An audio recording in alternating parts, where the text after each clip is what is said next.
자, 뉴스픽으로 저희는 문을 열어보죠. 더 공감 여성정치연구소의 송문희 박사님 안녕하세요. 네, 안녕하세요. 네, 전혜연 사평론가 안녕하십니까? 네, 안녕하세요. 자, 앞서 제가 첫 번째로 말씀드린 게 정의당 류호정 의원 최근에 비서의 부당해고 논란이 지금 불거졌는데 관련해서 뭐 표현이 부적절했다면서 사과를 했어요. 어떤 상황이 벌어졌던 것인지 사과 내용과 함께 조금 돌아볼까요? 예, 이번 사건의 경우에는 지난달 29일경 정의당의 당원이 사회관계망 서비스 SNS에 글을 올리면서 알려지고 또 여러 가지 논란이 제기된 바 있습니다. 네. 당시에 올라온 글을 보면 류호정 의원이 비서를 면직하는 과정에서 해고 기간을 준수하지 않았다. 7일 전에 통보해서 노동법을 위반했다라고 됐었는데 그 이후에 류 의원이 이제 김모 씨, 김 전 비서를 네. 중앙당기위원회에 제소하겠다 이렇게 밝혔습니다. 중앙당기위원회라는 것은 이제 징계와 관련된 위원회로 불리고 있는데 당시 류 의원의 주장을 살펴보면 수행비서를 비롯한 국회의원 보좌직원은 근로기준법의 적용 대상이 아니다. 이제 근로기준법의 경우에는 해고를 할 경우 최소 30일 전에 통보해야 되거든요. 그렇죠. 그런데 지금 국회의원 보좌직원의 경우 근로기준법이 적용되는 것이 아니다. 그러니까 별정제 공무원은 별도의 인사 규정이 있습니다. 그래서 거기에 따라서 했었고 첫 면직 통보도 7일 전이 아니라 이미 지난해 9월 했었다. 여러 차례 말을 했었다라고 했어요. 자, 그런데 이 과정에서 양측의 입장, 누가 잘못했냐의 입장이 언론 보도를 통해서 알려지기 시작을 했었는데 그렇죠. 이게 뭐 정확하게 또 정제가 되지 않았다라고 또 이제 논란이 된 바 있습니다. 그래서 당시에 알려졌던 내용을 살펴보면 류호정 의원 측의 경우에는 전직 비서였던 분이 업무 수행 과정에서 여러 가지 좀 문제가 있어서 여러 차례 얘기를 했었고 더 이상 할 수 없는 상황에 이르렀다라는 취지로 얘기를 한 것으로 보이고요. 네. 다만 이제 전직 비서의 경우에는 본인이 굉장히 과로와 업무상의 어려움이 있었기 때문에 여러 가지 문제가 있었던 부분에 대해서는 인정을 할 수 있지만 네. 한두 차례의 실수였고 그런 문제를 가지고 이렇게 해고하는 것이 맞느냐 또 과정상의 문제가 많았고 부당하게 권위주의적 태우를 받았다는 취지의 발언이 알려졌습니다. 네. 그러나 사실 이제 정의당이라는 곳이 노동 존중, 사람 존중을 굉장히 중요하는 정당이다 보니 네.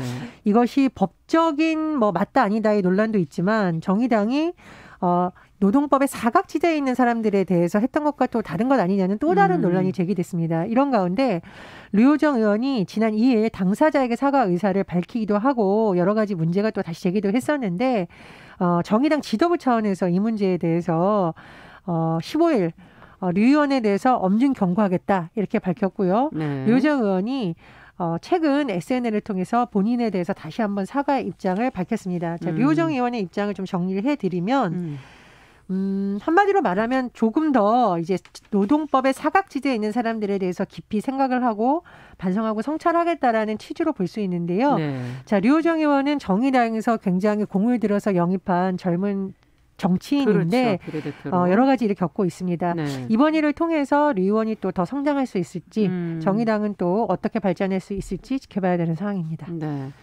정의당에서 조금 이제 시끄러운 문제들이 계속 있었을 무렵에 또 이제 이야기가 터져서 근데 비서의 앞서도 얘기해 주셨지만 어떤 근무 태도라든가 비서와 의원 간의 관계 이런 것들도 좀 냉정하게 들여다볼 필요도 있는 것 같고요.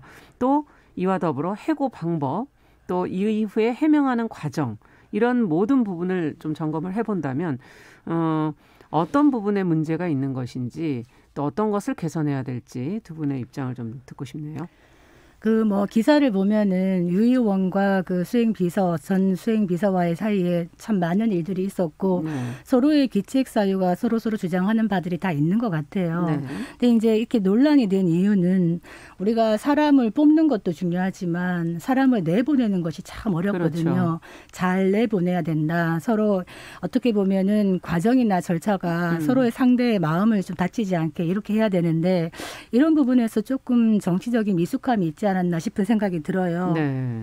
특히나 유 의원 같은 경우에는 이제 게임 회사 다니다가 본인이 공고 사직을 당해서 부당 해고라고 주장을 하면서 이제 노동운동으로 시작을 해서 이번에 이제 비례대표 1번으로 국회에 들어온 것이죠. 그래서 어떤 젊은 의원이지만 국민의 대표로서 국회의원으로서 준비성이 조금 이 의정활동을 펼치는 과정에서 여러 자충우돌이 있습니다만 이러면서 성장하는 게 아닌가 생각은 듭니다만은 이 정의당을 바라보는 국민의 시선을 좀 생각해보자.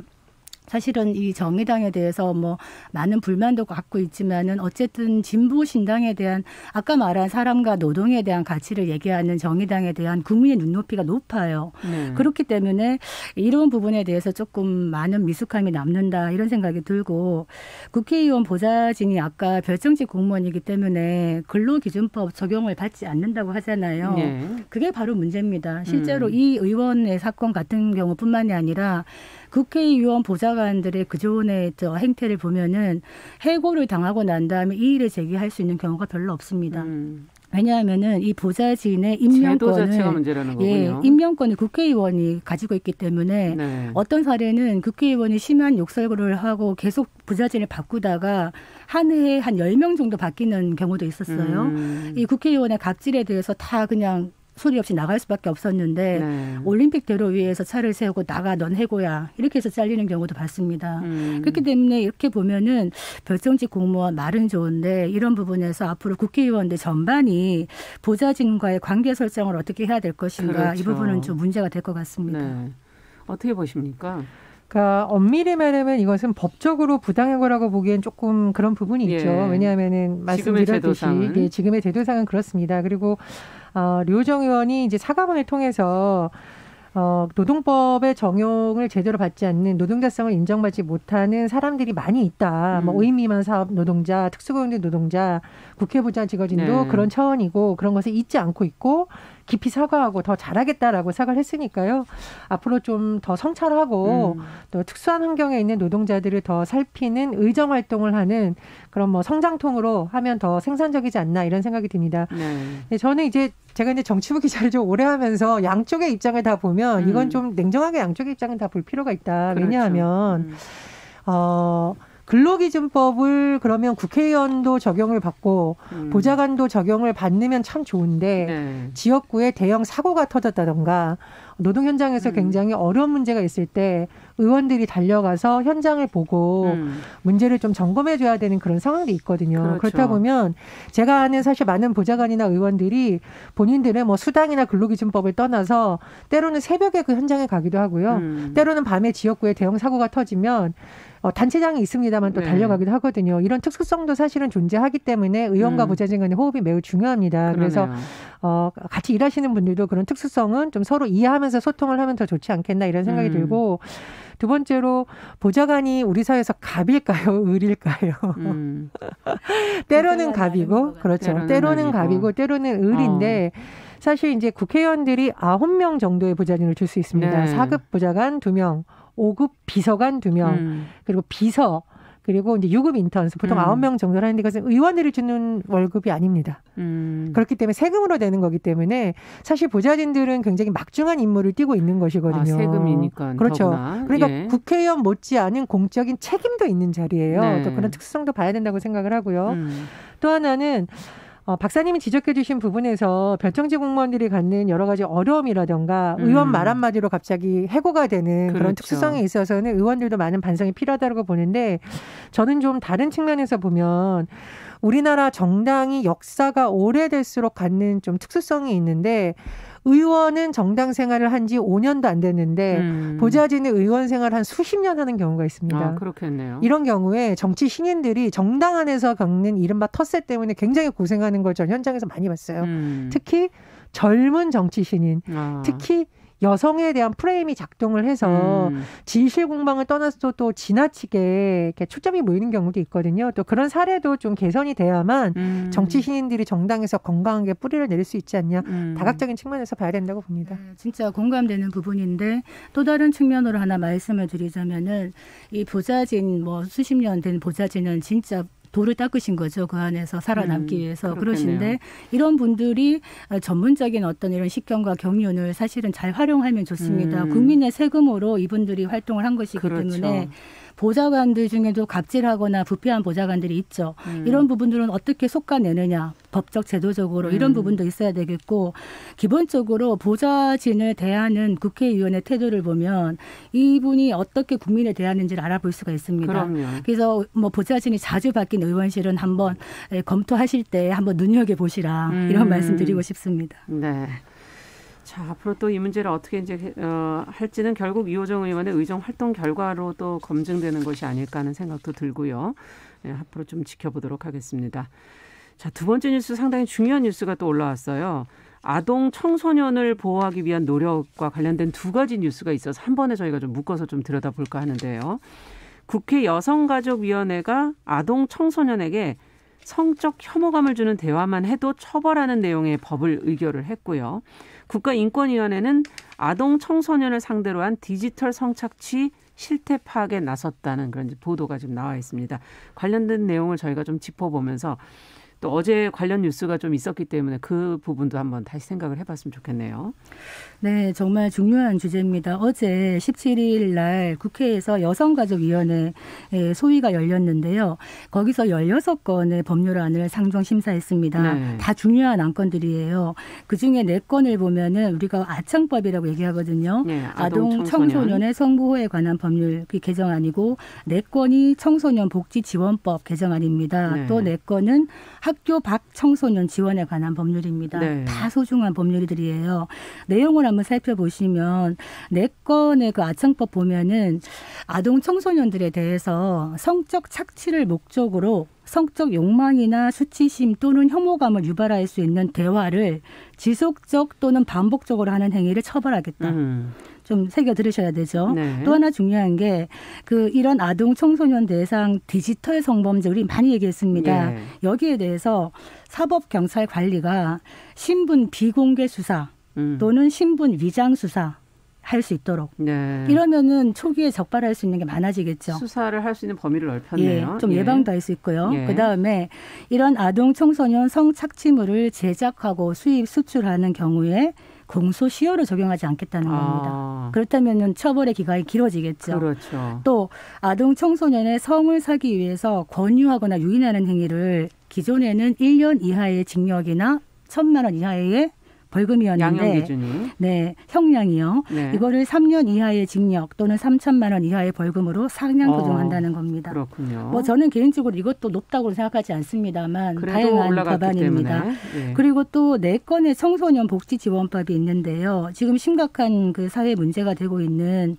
청소년의 가출한 이후에는 가정 밖에 있지 않습니까? 네. 이 가정 밖 그 청소년들의 위험 상황에 대해서 지원할 수 있는 가정 밖 청소년의 정의 규정을 신설하고 네. 또 청소년 부모가 있다는 겁니다. 자기도 청소년인데 자녀를 함께 양육하는 청소년 부모. 예, 이런 청소년 부모 지원을 위한 법적 근거를 마련하겠다. 이러한 것들이고요. 예. 또 마지막 4건에서 중요한 것은 그 학교 밖 청소년 얘기를 하는데요. 지금 그 국가나 지자체에서 학교 밖 지금 학교를 다니지 않는 청소년들을 지원하고 있는데 이 아이들을 조기 발견해야 되죠. 그리고 이 아이들에서 계속 관리를 해야 되는데 실제로 이 개인 정보를 해당 청소년의 동의가 없어도 학교 밖 청소년 지원센터에 연계할 수 있도록 법안을 만든다는 겁니다. 그러면 빠져나가는 아이들이 적어들 수가 있겠죠. 그래서 이러한 중요한 법률들이 지금 상정이 되었는데 이게 아마 국회 본회의에서 최종 의결된다면은 조금 더 진전이 이루어지지 않겠나 생각이 들고 인권위에서도 중요한 걸 하나 냈습니다. 지금 우리 디지털 성착취 얘기를 많이 했는데 아동 인권 증진을 위해서 실태 조사를 하고 있는데 그 과제 중에 중요한 걸로 디지털 성착취에 대해서 아동 청소년인 경우에 어떻게 피해를 보고 있다는 거에 대해서 분석을 하고 피해 구제를 어떻게 할 것인가 법 제도를 마련하겠다 이렇게 낸 겁니다. 네. 자, 어제 안 그래도 저희가 이제 동화 작가의 아동 성추행 사건 관련된 뉴스를 두 분과 얘기를 좀 나눴었는데 아동을 보호하기 위해서 뭔가 좀 제도적인 보완이 필요하다 하는 것은 어제도 이제 언급이 좀 됐었고요. 관련해서 지금 나온 법안들 의결되고 있는 내용들 어떤 부분이 중요하고 또 더 신경 써야 될 부분은 없는지 두 분의 의견을 좀 듣고 싶습니다. 전 이번 이제 줄여서 아청법을 굉장히 유심히 봤는데 중요한 내용이 많이 들어가 있습니다. 여기에 아동하고 청소년에게 대한 대화에 있어서 성적인 욕망 이런 걸 유발할 수 있는 대화에 대해서 사람들이 별걸 다 처벌한다 이렇게 생각할 수 있는데 그렇지 않습니다. 이게 바로 온라인 그루밍이죠. 네. 예를 들면 아이가 지금 가출한 상태예요. 그런데 계속 온라인에 접속해서 내가 돌봐줄게. 언제 만나자. 괜찮아. 집으로 돌아가는 것을 유인하는 것이 아니라 이 사람에게 정서적으로 의지하게 하고 결국은 이것이 굉장히 나쁜 목적으로 활용될 가능성이 높다라는 지적이 계속 제기돼 왔거든요. 네. 그래서 온라인 그루밍의 위험성을 차단할 수 있는 제도를 만든다는 거는 굉장히 중요하다. 사회적 경각심을 일깨워야 된다라고 보고요. 또 다른 지점에서 지금 보면 신문 위장 수사 이건 사실 우리나라 전문가들이 해야 된다고 계속 주장을 했는데 보도가 많이 됐죠. 그렇습니다. 근데 이게 하면 또 처벌을 받아요. 경찰들이 잘못하면. 그래서 문제가 있으니 법을 개선해야 된다고 우리 프로그램도 다룬 적이 있습니다. 해외의 경우를 좀 살펴봤는데 네덜란드에서 아동 인권 단체에서 가상의 인물을 만들었습니다. 이게 스위트 프로젝트인데요. 필리핀 소녀 10세의 소녀를 가상으로 만들어서 그래픽 기술을 통해서 화상 채팅을 시도했더니 전 세계 70여 개 국가에서 수만 명이 동시에 접속을 해서 성적인 것을 유인하는 행태가 벌어졌더라. 그래서 인터폴이 수사를 해서 검거한 경우가 있습니다. 이런 사례까지 지금 해외는 하고 있거든요. 그리고 미국이나 호주에서도 이런 기법을 많이 쓰고 있습니다. 그래서 예전에 이제 함정 수사가 위법이냐 아니냐가 논란이 계속 됐었는데 이제는 좀 마무리를 해야 될 때가 됐다라는 점에서 이 법안이 법사위나 본회의까지 좀 쭉 통과됐으면 좋겠다. 그런 바람입니다. 네. 정말 적극적인 수사가 필요하죠. 특히 온라인 그루밍은 요즘 10대 아이들도 거의 SNS를 많이 사용하기 때문에 부모들이 잘 모릅니다. 그리고 한창 이제 성에 대한 호기심이 있을 시기인데 이것이 잘못 아이들을 이끌어갈 수 있다. 그래서 사실은 우리 아이들이 건강하게 몸과 마음과 정신이 건강하게 자랄 수 있도록 지켜주는 건 어른들이 해야 될 역할인데 이거를 어른들이 하고 있다는 게 문제인 거죠. 그리고 또 하나 이제 추가하고 싶은 거는 제가 이 기사를 보면서 약간 사각지대에 지금 놓여 있다고 생각하는 아동들이 있습니다. 누구냐? 보호 종료 아동입니다. 그러니까 보호 종료. 보호 종료. 어떤 보호 종료냐. 우리가 흔히 보육원이라고 얘기하는 아니면 뭐 소년원이나 이런 쪽의 아이들이 있다가 나중에 만 18세가 되면 바깥으로 나오게 돼요. 무조건 나옵니다. 성인이 되는 거니까. 부모가 없는 상황에서 다 나오는데 이 아이들이 낯선 세상에 홀로 온전하게 자립을 하고 버텨내기에는 너무나 힘듭니다. 제가 상황을 지켜보니까 한 해 한 2,600명 정도의 보호 종료 아동들이 나오는데요. 이 아이들에게 주어지는 물론 지원이 있습니다. 지금 지자체에서 한 3년 동안 30만 원씩을 지원금을 줍니다. 그 30만 원 가지고 3년을 살아야 되는 거예요. 월세 내기도 빠듯하겠네요. 그런데 이제 월세는 공공임대주택의 주거 지원이 있습니다. 이런 부분은 또 지원이 들어가는데 이 아이들이 자립을 하려면은 일자리가 주어져야 되거든요. 근데 지금 다른 사람들도 다 힘든 상황이기 때문에 이 아이들에게 특화된 일자리가 주어지기가 쉽지 않습니다. 그래서 이 보호 종료 아동들을 좀 꾸준하게 사후 관리도 하고 멘토도 해야 되는데 이게 많이 부족합니다. 실제로 이 아이들이 바깥으로 나와서 많이 헤매이고 또 이런 범죄에 노출되는 유혹도 많이 빠지기 때문에 사실은 이 부분에 대해서 국가와 지자체가 어떤 사회적 돌봄을 강화할 필요가 있다.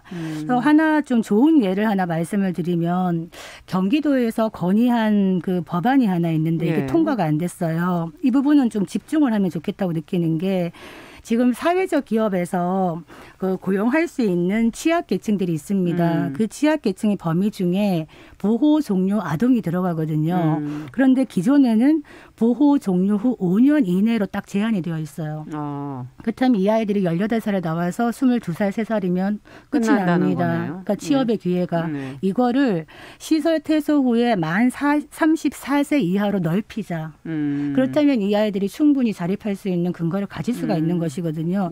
이런 거 좀 들어가면 어떻겠나 이 생각이 듭니다. 네, 앞서 얘기해 주신 학교 밖 청소년처럼 우리가 제도권 안에 없는 그런 아이들까지도 다 관리를 해야 된다라는 얘기까지 해주셨어요. 끝으로 저는 이제 인권위 이번 조사에서 굉장히 의미 있는 조사가 코로나19를 비롯한 재난 상황에서의 아동 인권 보장을 조사하겠다라는 거거든요.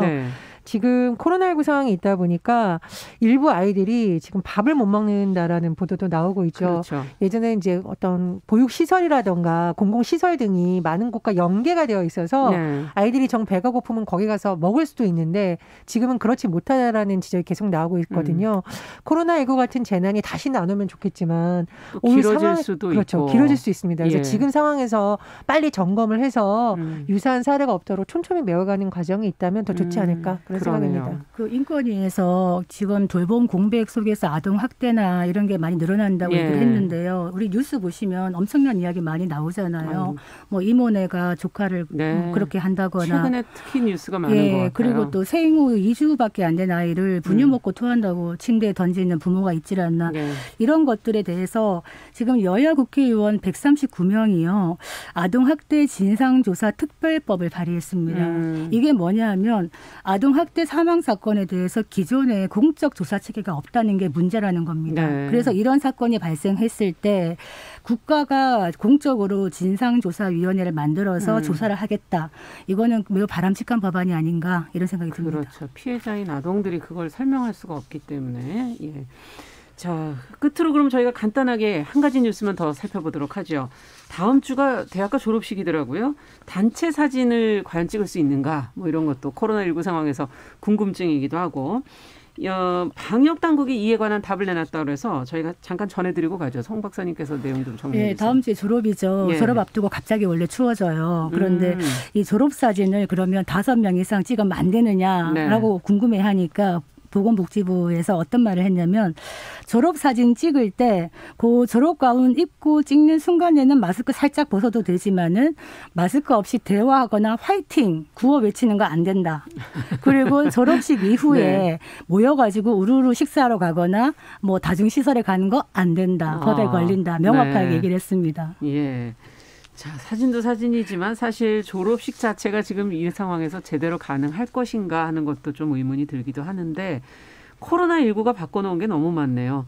좀 씁쓸한 기분도 들기도 하는데 두 분 소회를 한 말씀씩 듣고 마무리하죠. 근데 저 이제 졸업식이 뭐 마시고 먹고 이런 것도 물론 이제 뭐 필요하겠지만 해외의 경우에 보면 굉장히 만나고 싶은 사람을 초청해서 명연설이 가끔 나오잖아요. 그렇죠. 깜짝 놀라게 하는. 그래서 예전에 굉장히 유명한 인사가 비 플래시, 어리석어져라, 스테이 헝그리, 배고픈 상태로 보면 도대체 무슨 뜻일까라고 봤더니 플래시하다는 것은 기존에 보던 세계관을 좀 깨라 이제 사회에 나갈 때 등등이었는데 온라인 졸업식을 도입을 한다면 그런 명연설을 통해서 젊은이들의 생각이 좀 확 터지는 졸업식이 되면 얼마나 좋을까. 그것도 좋은 아이디어네요. 그런 생각을 해봤습니다. 그 서울에 있는 대학을 다니는 학생들한테 너네 무슨 학교 다니냐 이렇게 물어봤더니 서울사이버대학교 다녔다. 그러니까 1년 동안 대학생들이 뭐 할 것 없이 다 그냥 온라인 수업을 많이 한 거예요. 그렇죠. 이러면서 졸업을 하는 학생들이 참 안 됐다. 그렇지만 용기를 가져라.